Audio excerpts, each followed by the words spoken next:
সেদিন থেকেই শুরু হয়েছিল মন খারাপ। সকাল থেকে অতটা বুঝতে পারিনি মন খারাপটা, কিন্তু দুপুর থেকে আস্তে আস্তে বিকেলও হচ্ছে আর আমাদের মন খারাপটা অনেক বেশি করে বেড়ে যাচ্ছে। এটা ছিল আমাদের দার্জিলিং এর ডে 3। সেই দিন আমরা সকাল সকাল ব্রেকফাস্ট করে চলে গেছিলাম মহাকাল মন্দিরে। আগে যখন আমরা দার্জিলিং গেছিলাম তখন আমরা মহাকাল মন্দিরে যাইনি। খাড়াই পাহাড়ি রাস্তা আর সিঁড়ি বেয়ে বেশ অনেকটাই ওপরে উঠতে। আমি তো কিছুটা রাস্তা গিয়ে হাঁপিয়ে গেছিলাম, বলছিলাম আমি আর যাব না। কিন্তু যখন দেখলাম আমার ছোট্ট বাবি কত সুন্দর বাবার হাত ধরে একা একাই ওপরে উঠছে, তাই আমিও মনে সাহস নিয়ে চলে গেলাম মন্দিরে। আর বিশ্বাস করো, যদি সত্যি না যেতাম তাহলে অত এত সুন্দর জায়গাটা মিস করে যেতাম। হাঁটার পথটা এতটাই সুন্দর, সারি সারি পাইন গাছ। রাস্তাটা হয়তো একটু খাড়া ঠিকই, কিন্তু হাঁটার পথে সৌন্দর্য দেখলেই মনটা শান্তি হয়ে যায়। সব থেকে বড় কথা, এই মন্দিরটির অন্যতম প্রধান আকর্ষণ হলো সাম্প্রদায়িক সম্প্রীতি। একই মন্দিরে হিন্দু পুরোহিত ও বৌদ্ধ লামা একসাথে পুজো আর প্রার্থনা করে। মূল শিবলিঙ্গর পাশাপাশি এখানে মা কালী, ভগবান বুদ্ধ,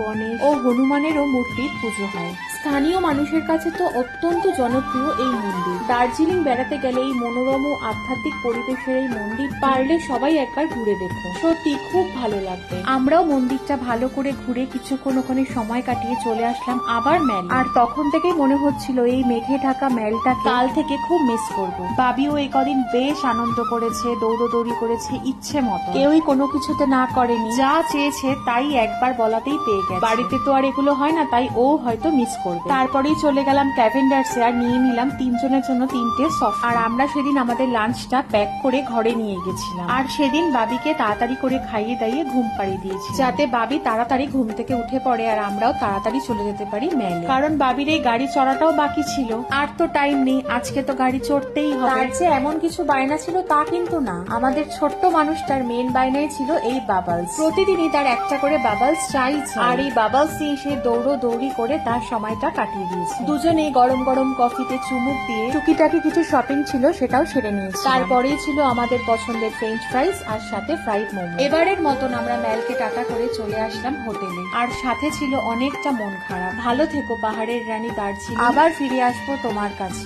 এবারের মতন টাটা।